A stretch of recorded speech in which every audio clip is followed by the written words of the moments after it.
Welcome to the Religion Media Centre briefing, which this week is taking place during Interfaith Week. And we're looking at the state of community relations in Britain, as we have done several times since we met together with Creating Connections events around the country. In particular today, we're looking at the relationship between Jewish and Muslim communities, especially after the recent events of last month, when a ceasefire was agreed in Gaza, and of course there was an attack on a synagogue in Manchester, where 2 people died. So we'll be reviewing how those recent events have affected relations. And in this briefing, we are inviting people to put your comment or question in the chat box, and we'll try to get to as many of those as possible during the course of the hour. We do want to find out what's happening at grassroots level across the UK on relations between interfaith groups. So please do let us know. Put your story in the chat box. We're going to start with some questions to our guest speakers, and I'm going to introduce you all one by one now. Phil Rosenberg, President of the Board of Deputies. Jonathan Boyd, Executive Director of the Institute for Jewish Policy Research. Rabbi Warren Elf from Manchester. Imam Kari Azim, Head Imam at Makkah Mosque Leeds and Chair of the Mosques and Imams National Advisory Board. Hassan Musa Reza, representing the Chief Imam in Scotland, who was instrumental in the signing of the Drumlanrig Accord, which is an agreement focused on reconciliation and collaboration between Muslim and Jewish communities in the UK, and Dr. Adila Shafi, founder of the Bristol Muslim Strategic Leadership Group. So thank you all for joining. And I'm going to start by asking some questions of Phil Rosenberg of the Board of Deputies. So, Phil, we know because there've been news reports about your involvement afterwards with the Manchester synagogue attack, your visit to the community there shortly afterwards. But I wonder if you could tell us more broadly how the attack in particular has affected Jewish people in the UK, their feeling of security. What have people been saying to you? Thank you so much, Ruth, and thank you everybody for being here today. This was the deadliest attack on a Jewish community since medieval times in this country. And so it is not surprising, perhaps, that it has really shaken the confidence of the Jewish community. And this follows 2 years of a really intense rise in anti-Semitism since the 7th October attacks and the war that followed it, the war on 7 fronts that Israel was fighting. And the anti-Semitism really began in that straight from the get-go in that first week with a 500% rise in anti-Semitism according to the Community Security Trust's figures. So that was huge. And it really, the real challenge of that factor and the challenge of the nature of the attack at the end shows something about the nature of anti-Semitism, which is not fully understood. Sometimes people think that anti-Semitism is a result of Israel's actions, but in that first week after the 7th October attack, Israel was not in Gaza. They hadn't gone in for a few weeks. So there's this bit of a sense. And at the end, this attack happened after President Trump announced a ceasefire. So you've got this situation where these massive extremes of anti-Semitism are happening outside the context of that war, really. And it kind of made us fear that, anti-Semitism is not on the rise when Israel is perceived as too strong, but when Israel is perceived as weak, that somehow when Israel was on the back foot, it sort of it brought this really massive rise in anti-Semitism. And so what we see as a result of the end of this and the Heaton Park terror attack is that we have a real problem, and I think a fight for the soul of our nation, because in that case it was an Islamist terror attack. We've also seen the rise of the far right, and there's a case going through the courts now of someone who is trying to attack Muslim and Jewish communities with explosive devices. And we see the far left rise of extremism as well. All of these people seem to have, unfortunately, anti-Semitic impulses, but they are a threat to all of us as a society. And if we don't get to grips with the problem of extremism, this country risks unraveling. So I think we've got a lot of work to do. I know many of the people on this call are doing some fantastic work, and we'll talk about that. But I think that the challenge is really enormous, and it's for all of us. How do you get to grips with these levels of hatred? Well, we have to do a few things simultaneously. We first of all have to deal with, we've released last week a comprehensive strategy to government that has 4 key aspects. policing and security, extremism, civil society, and education. Because on the one hand, we've got to look at the policing resources, the security response, how we tackle extremists, and we need a more robust approach to extremism. Successive governments have failed to show that robustness. But at the same time, we also need to invest in relations between our communities, in education about our religions, so that we both are, if you like, tackling the extremists and strengthening the moderates. And as a simplified package, that's what's there. But the recommendations we put out to government for a comprehensive strategy around anti-Semitism have 20 key points that follow those broad themes. Thank you. I want to visit Jonathan Boyd now from the Institute for Jewish Policy Research. And you've brought out a recent report on British Jewish views on anti-Semitism, Israel and Jewish life. And this is over the period of 2 years after October the 7th. Can you tell us something about what your report found and whether it bears out the depth of hatred and anti-Semitism that has just been outlined by the previous speaker? Yeah, I mean, I think broadly speaking, it does. I think around anti-Semitism, we're certainly seeing an increase in the numbers of incidents happening. There are various different ways of measuring it, but there's certainly an increase. And there's also, I think, an increase in anxiety about anti-Semitism and people's sense of society around them feeling more, if not anti-Semitic, just feeling more unstable, hostile, uncomfortable for Jews. So we're picking up a lot of that sort of data. We talk in the report about a concept that we've started to use, which is ambient anti-Semitism, which is not necessarily incidents themselves that affect people directly, but more a sense that there's something in the ether that just feels uncomfortable and in certain instances hostile that we're picking up, and that's creating, I think, a sense of insecurity, discomfort, and I think in many respects, I think from a British perspective, sort of a closing in. So we're seeing sort of evidence of Jews gravitating towards Jewish only spaces and away from kind of wider society because it feels more comfortable, because there's a sense of solidarity and understanding there. And we're seeing, not in all cases, but in general, there feels like there's a sort of a gravitational pull inwards as opposed to kind of feeling confident and part of wider society. Have you done anything further since your report came out and after the Manchester synagogue attack and the ceasefire? Have you got any evidence at all to see if there have been any shifts in these trends of anti-Semitism since the 1st of October? No, not really. So I think one of the challenges with gathering data on any religious or ethnic minority is, religious minorities, ethnic minorities tend to be very small and sometimes quite difficult to define. So actually gathering up-to-date data on an ongoing basis is quite a challenge, and not just about Jews, but I think any religious minority. So the data I'm quoting from come from the summer, but my sense, if I had to hazard a guess, I think the attack in Manchester was undoubtedly a shock, but not a surprise. I think that was the general sense across the Jewish community. People were, I think when something like that happens, it's pretty shocking. But certainly most people I think I spoke to were anticipating something like that, and it was just, a question of when rather than if.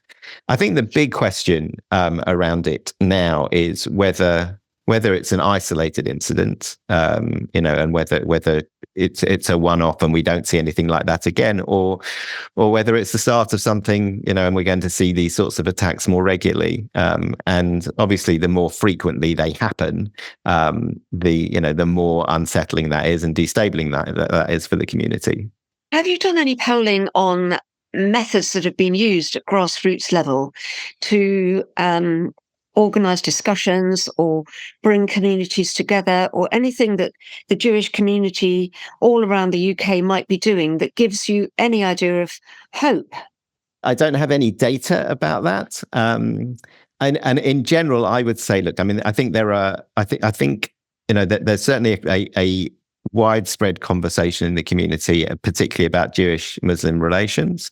I think it's been really tough over the last couple of years. I think a lot of the relationships that existed pre-October the 7th, 2023, have been challenged by the last couple of years, and everything that's happened over the last couple of years, I think, has created a dynamic that has made that harder. I think, at the same time, there is, on the one hand, a real desire within parts of the Jewish community to rectify that. And on the other hand, I think a real anxiety about it, and a real sense of mistrust. So I think there's a huge amount of work that needs to be done to rebuild relationships. But actually, fundamentally, it's critical work, because unless we're, I think Muslim and Jewish communities in many respects face very similar challenges about their place in British society. There's a serious shared agenda, but there's also a lot of mistrust. There are negative stereotypes that need to be overcome, so there's a lot of work to be done. But I think if we can find the common ground and a common sense of what kind of British society we want to be part of, and not just look for allies between us, but also look for allies in kind of wider society as a whole, then that's critical. But I wouldn't underestimate the amount of real hard long-term work that needs to be done to address some of those challenges. This is deep stuff. I hope we're going to hear some examples about that. Thanks very much, Jonathan. Mm-hmm. I'd like to turn to Warren Elf now, Rabbi Warren Elf from Manchester. Just holding that thought about the massive amount of work that needs to be done between the communities. Let's start with Manchester. Did you know the community at Heaton Park Synagogue? Were you there soon after? What can you tell us about the impact on the community there? I do know the Heaton Park community, and I know Rabbi Daniel Walker. And I think the way he's led the community through the grief, the difficulties, and everything else since is amazing. He's been a wonderful leader and example for the community, and also for Manchester, Greater Manchester generally. He's I think everyone's tried to reach out to him and to offer support. The community is one of the larger communities, Jewish communities in Manchester, well known, well established over many years. And exactly as Jonathan was saying, it's everyone's shocked, but not completely surprised. And I think in terms of the context as well, if we acted the number of knifings and stabbings and attacks we've seen generally in this country in recent weeks, it's leading us to almost expect or be more aware of the difficulties and the dangers. Why are people attacking others with knives? Why is there more potential for these? And I think we're very aware within the Jewish community, but also from my conversations with imams and members of the Muslim community, very much in the Muslim community as well. There's an awareness of the hatred around. There's awareness of I'm not even sure it's the climax of the number of sort of hate incidents and crimes that are going on. That something needs to be done, and I think it's been very difficult in the last 2 years. So it's not a surprise that there has been attack on the synagogue. It's very regretful, and I think it's something that we would all speak out against and say it's not acceptable, and we're standing together. People of all faiths. And I was at the vigil on the day after Yom Kippur, just up the road, and a number of people from different faiths, Muslim leaders from across Greater Manchester, Christian leaders, people of other faiths, Sikhs, Hindus as well. It was people of Baha'i faith. It was rewarding and affirming to see how many people were turning around and saying, we're standing together. This isn't done in our name. We abhor this sort of violence to any religious or any other community as well. And I think in some ways, whereas people have started to say 2 years on after the 7th of October, yes, we know we've had difficulties. We know the conversations between our communities, sometimes even within our communities, have been incredibly difficult to have and to hold because of so many different opinions. But it's essential now that we do start talking more and finding ways of creating the opportunities and safe spaces to have some of these conversations. And I'm pleased to say that I know in Manchester, we've had a few of these conversations going on. And I think there's a keen interest to try and improve on that and increase the number of conversations. Are these new conversations that have happened since the ceasefire or the synagogue attack? Is there a renewal of interest in talking? I think partly it's maybe sort of extra interest, but I think there's been a concern from several of the faith leaders and those in the interfaith communities, if you like, in the interfaith networks, to try and get things going again.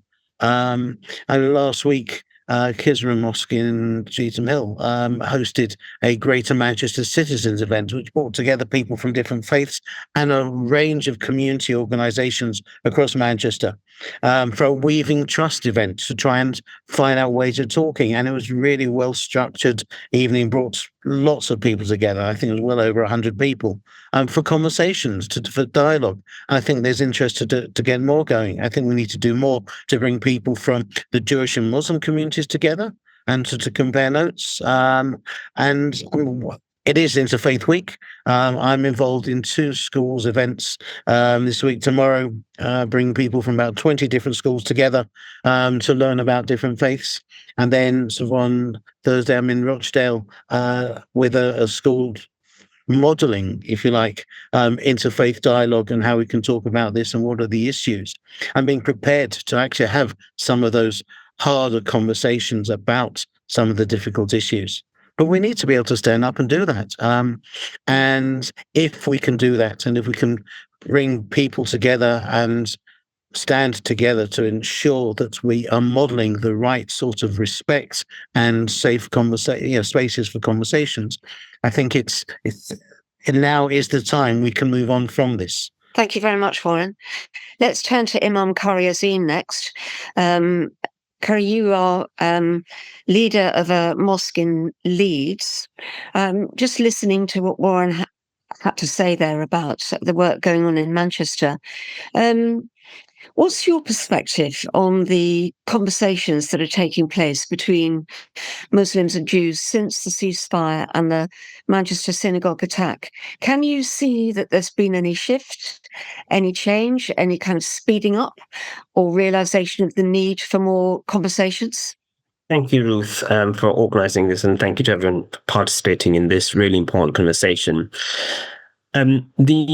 The last couple of years were excruciatingly painful and deeply traumatic for both communities and have had deep impact on community relations generally, and in particular between the Muslim-Jewish communities. But despite all of that, I think even in the last couple of years during those deeply traumatic times, there were still brave souls and heroic individuals who were reaching out to each other, because we ultimately realized that we cannot allow the conflict in the Middle East to be imported into our country and our streets. There's obviously been exponential increase in anti-Semitism and anti-Muslim hatred, sevenfold increase in the last couple of years. And that's not a sign of a healthy society at all. And there's been many contributing factors to that, including some inflammatory political rhetoric, polarized media narratives, social media playing a huge role in deepening divisions and reinforcing mutual fears between two communities. And what we saw in terms of the attack at the Heaton Park synagogue, that really brought home how we need to protect each other. Places of worship are sanctuaries, and they need to be protected. An attack on a synagogue, on a temple, on a mosque is an attack on all of us. And we have seen in the past, amazing scenes of communities coming together and forming human chains to protect each other's places of worship. And I think long that may continue. And so despite our tribal loyalties and often perhaps open stark differences about what happened in the last couple of years in terms of the Gaza-Israel conflict, there's a greater need to genuinely listen to each other, to be able to disagree with each other, but do so amicably. But at the same time, for future generations, for better societal relations, we do need to keep that dialogue open.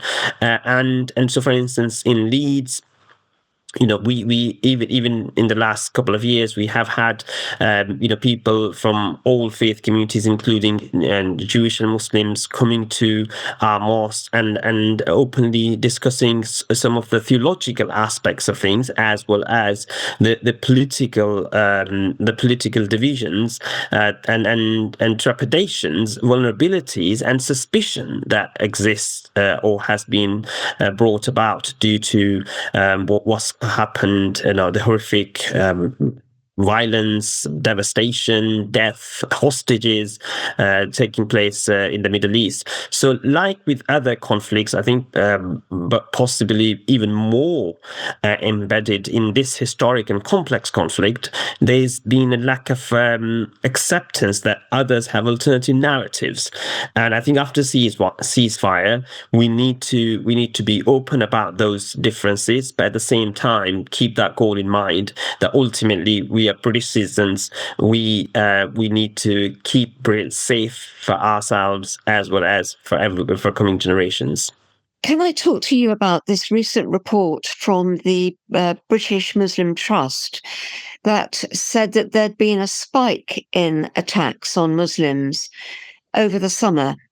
Between July and October, they were tracking it. They found 25 mosques had been targeted. And that this 40% of these attacks used Christian religious symbols, the cross, and words, Christ is King, and so forth. So there's nothing to do with a ceasefire. This is in the summer beforehand. What would you say has been the hardest thing to counteract with the intervention now of Christian symbols and speech in this discussion about the place of Muslims in British society?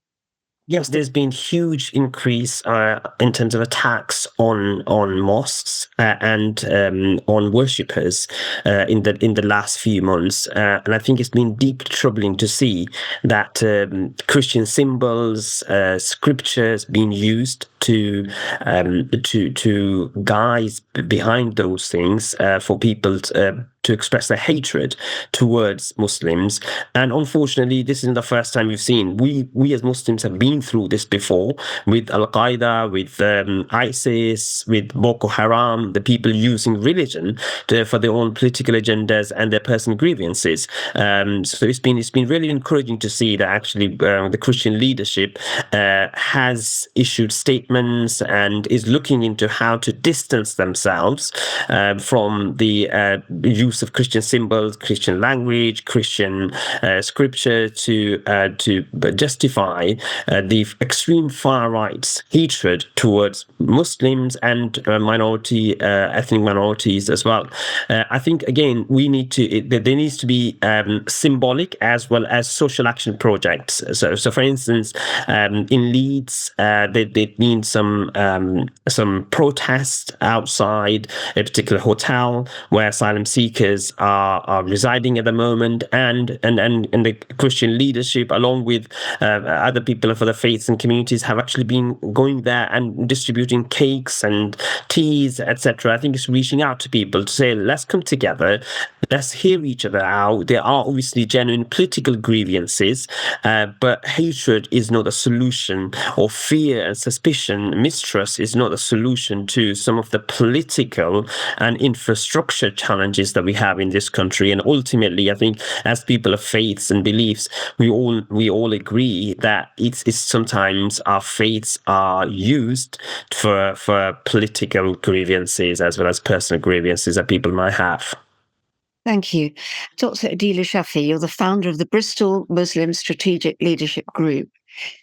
Can you tell us what's going on at grassroots level in Bristol, in the discussions that perhaps are taking place between Jews and Muslims, and what difference you have noticed since the ceasefire or the synagogue attack, whether there has been a kind of renewal of interest in conversations or greater intensity of interest in it? Well, here at Bristol, we've got a much smaller than most Jewish community, and we've traditionally always shared a very warm and close relationship with both synagogues, but particularly the progressive Jewish synagogue. And this is historical in the sense that it's always been there. So for us, the conversations and dialogues have just been a matter of course that we've been carrying on with, but renewed, refreshed, and a tighter kind of holding the hands every time something happens, like the attack with the synagogues. The very first thing the Muslim communities did from across the different organizations was to reach out immediately, and which the Jewish community felt was very comforting, because as Muslims we know only too well how it feels to be in the spotlight of hate, because it's been happening for a long time for Muslim communities and continues to happen. So it's really easy to reach out because we know that regularly and we have close connections, and that's been renewed with the recent synagogue attack, but not so much that it was broken in the first place. So for us, it's always been a clear distinction here in Bristol between what's happening internationally and what happens with us and our communities locally. So we are able as a community to make that distinction, which I don't know whether it's unique, but certainly that's how it's been here in Bristol. And we've never been in the place where what is happening in other seas impact the relationship between Muslims and Jewish communities here in Bristol. So we're very fortunate with that, but that doesn't come just by good luck. That does come by hard work, perseverance, and being quite strong in how we ensure that those that obviously look to divide do anything. How well supported are you by local government, by the city council and other organisations, the police and so forth? Do they contact you when something happens and ask you as leaders to talk together, or do you approach them? Is there a good conversation going on between the faith groups and civic organisations in Bristol?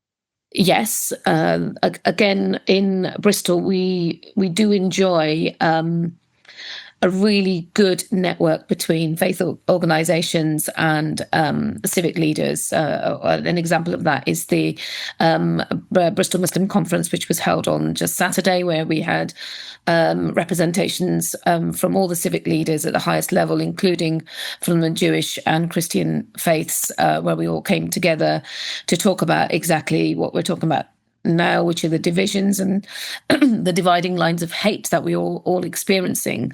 And I think the key thing to note for us or from us here in Bristol is that any sort of rise in anti-Semitism that is reported has not felt to come from, e.g., the Muslim communities. It's always from outside these two communities.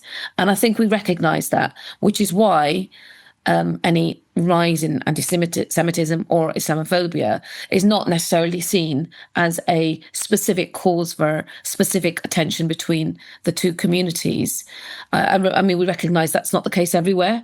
And we also recognise that this comes about from sustained relationships that refuse to be broken, if you like, by what happens beyond Bristol borders. So we work on it. It's not a given. We know that. And I suppose we're proud of that too. But we do have issues. They tend to come from outside the communities themselves. Thank you very much indeed, Adila. Now, our last guest speaker is Hassan Musa Reza, who's joining us from Scotland, representing the chief imam in Scotland, who was instrumental in the signing of the Drumlanrig Accord. Hassan, having listened to all the other speakers, can you tell us what impact you would hope the recommendations from the Drumlanrig Accord would be to the way that interfaith conversations take place throughout the UK? Are you talking to people throughout the UK at the moment, telling them to do something? Yeah. Is there action going on as a result of your accord? It's a wonderful question, Ruth, and can I share the thanks of other speakers for you arranging today's briefing and inviting us along. The Chief Imam sent his best regards. He's in Geneva, so unfortunately couldn't be with us, but I'm hoping that I can make good representation. So the Drumlanrig Accords were a landmark accord signed between 6 Muslim imams and 6 rabbis, Qari Asim being one of the signatories, Imam Qari Asim, who's on the call with us this morning. So it's really fortunate, and Phil has also been very instrumental as an observer as well. So it's fortunate that we have both of them here this morning. And the accords were the culmination of more than a year of work by the Chief Imam to bring together Muslims and Jews and dialogue, recognizing everything the speakers before me have said. So there was a real understanding on the part of the Chief Imam that there was a lack of a framework for rabbis and imams to be speaking to one another in the aftermath of October the 7th, and that we needed to find means in which we could have those conversations, recognizing the areas where we agree, and while also understanding that there were areas where we're not going to agree and we are going to disagree agreeably. And that's really what the Accords are rooted in. So they're rooted in virtue ethics, and they are established to enable that conversation. So in terms of answering your question, what we've been really fortunate in is that the Accords themselves are quite historic in the coming together of the diversity of both the House of Islam and the House of Judaism. So we've had rabbis and imams representing many different forms of both of those religions, and who are based across the United Kingdom. So Imam Qari Asim being in Leeds, the Chief Imam being in Scotland, but we also had imams from central London. We've had rabbis from across the United Kingdom, including Scotland, involved as well. So we have been in dialogue with people across the country. And the intention is that the Accords will enable further conversation to take place to distill and spread the message of that coming together and that reconciliation to the various local leaderships and the various local communities. What kind of support do you give to leaders that you hope will start these conversations? What advice would you give a leader when they approach a difficult conversation? Do you give them active support, coaching, for example? I'll be honest, we're still very much in the forming stage, so we're still establishing a number of our structures as a result of the Accords being signed. The Accords were agreed in January of this year, signed in February, and presented to His Majesty thereafter. So we're very much in the early stages. Having said that, though, we are supporting imams and rabbis across the country wherever we're approached, either individually or as a group, with advice and sort of learnings from our own engagement.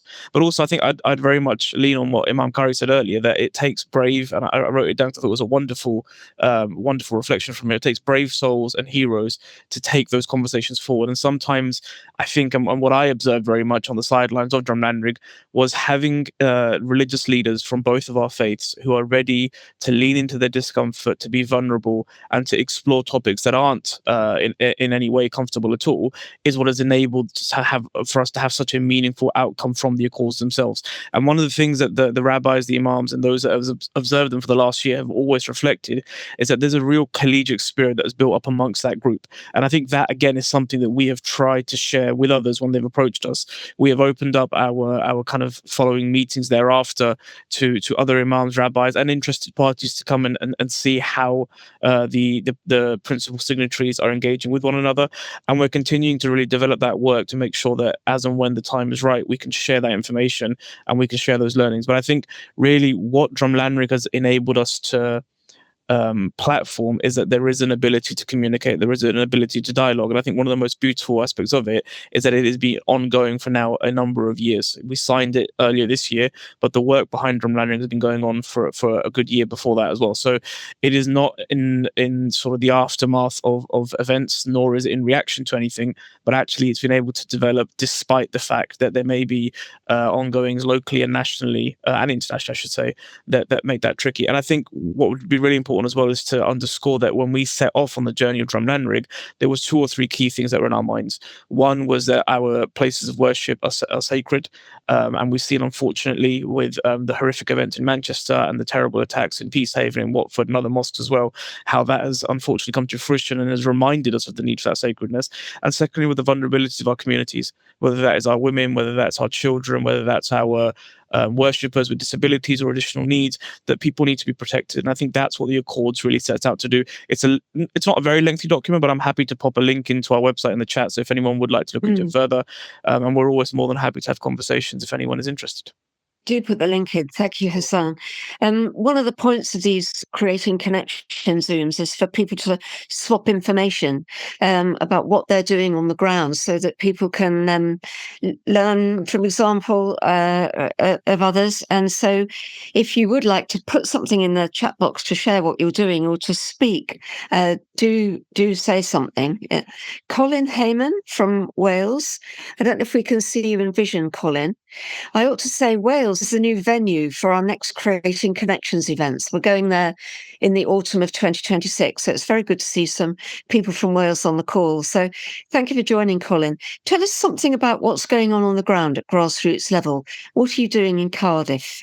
Well, this came out of a connection I've had for some time. I'm Jewish, and this was with a Muslim leader here in Cardiff, and we contacted each other after October the 7th, and after it took a few months, but eventually we got a group of Jews, group of Muslims here together.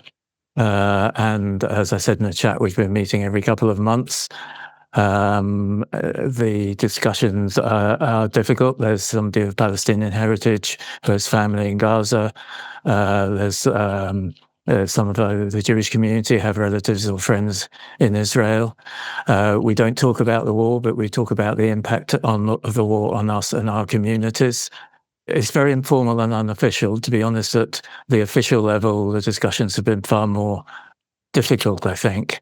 Part of the thing about it being unofficial is that we've picked who we invite.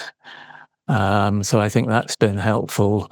I love the phrase, I think it was someone just said about not necessarily agreeing, but disagreeing agreeably. So we've picked people who can do that rather than people who are going to go off on a rant, if you like. That's very interesting. Question to Warren then. Tell us something about the initiatives taking place in Manchester. I think there are quite a few different things across the different boroughs in Manchester. I know Stockport's are having a prayerful gathering for peace tomorrow morning, bringing lots of people together from different faith communities and different context, voluntary and statutory sectors as well. I know in Bury this evening there's also an attempt to bring people together to look at some sort of action between faith communities going forwards. So I think it's a lot of people are trying to whether it's used this week or use the opportunities either from the attacks on the synagogue and the mosques, or whether it is because of the ceasefire. But there's still a lot of uncertainty, but I think we need to try and seek the opportunities where they might be found. And I think some of the interfaith groups are looking to increase the number of opportunities that there may be for people to come together. Thanks very much, Warren. Carrie, would you like to say something about events that you know of in London as well? Tell us something about the work of the Faith and Belief Forum and the kind of events that you're organising and the conversations that you can witness to. Thank you so much. Yes, so the Faith and Belief Forum, we're one of the organising partners behind the Interfaith Week initiative this year, and we have specifically been leading on the schools and colleges engagement strand. So you see, I just put in the chat, we're really excited that our resources, our events, and our poetry competition this year will be reaching over 650,000 students around the country. So it really just shows you, I think this is an engagement that we've never seen before with Interfaith Week in schools, and it really just shows you how much need people are feeling for this sort of work. So we have resources that are divided by each key stage, and they are specifically designed to help teachers to open up safe and brave conversations in their classrooms, and to have some of these conversations that previously have been shut down. So we are delivering some of these resources as a team at different schools around the country. We're going to be releasing videos about it, but primarily what we're doing as an organisation is supporting educators around the country to bring Interfaith Week into their classroom and to celebrate the diversity of faiths and beliefs in their classroom. Thank you, Carrie. Adila, do you have anything happening this week that you want to draw attention to? No, not particularly this week, because we've just had a big conference that brought those communities together. So we've just had that. But in terms of examples, we have, in addition to meetings and the coming together of the communities regularly, we also have a much smaller group as well that meet regularly just to discuss actual issues as a much smaller, more intimate group. But what we believe in Bristol is having small groups activity going on like that, where you can talk about issues in an open and safe space. And as someone said earlier on, we do agree. We often disagree as well, but we respectfully disagree, and we will have different views on a range of the different issues. But to find a space where you can do that in a smaller group is important. You then got the bigger ones as well. So multi-level is what I'm saying. Thank you very much, Adila. Adrian Bates.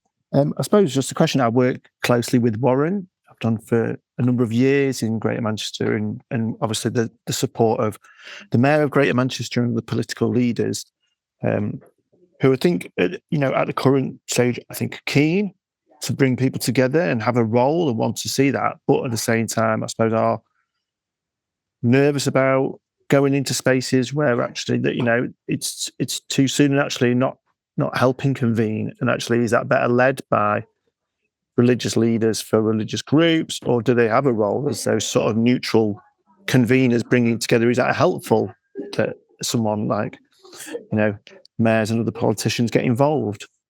Phil, I know you've got your hand up. So here's a question first, and then do make your point. What is going on with national government initiatives to encourage conversations at grassroots level?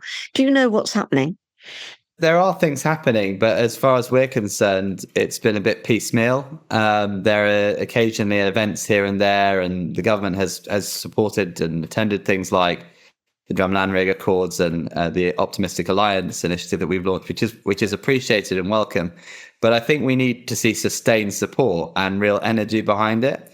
And that includes financial support. It's one of the conversations I had with the Chancellor briefly at an event. And I said, this will be very well worth it. And, when I say it's a fight for the soul of our nation, we do need to, all of us have a role in that. But government needs to lean in really hard as well to help us. And specifically to the question that Adrian had, political leaders have a really important role. We are blessed on this call with some of the faith leaders who are doing it right, who are leaning in, who are actually taking a lot of flack in their communities for doing things that sometimes unpopular. And what we find is, unfortunately, there are many faith leaders who think it's just too hard, it's too scary.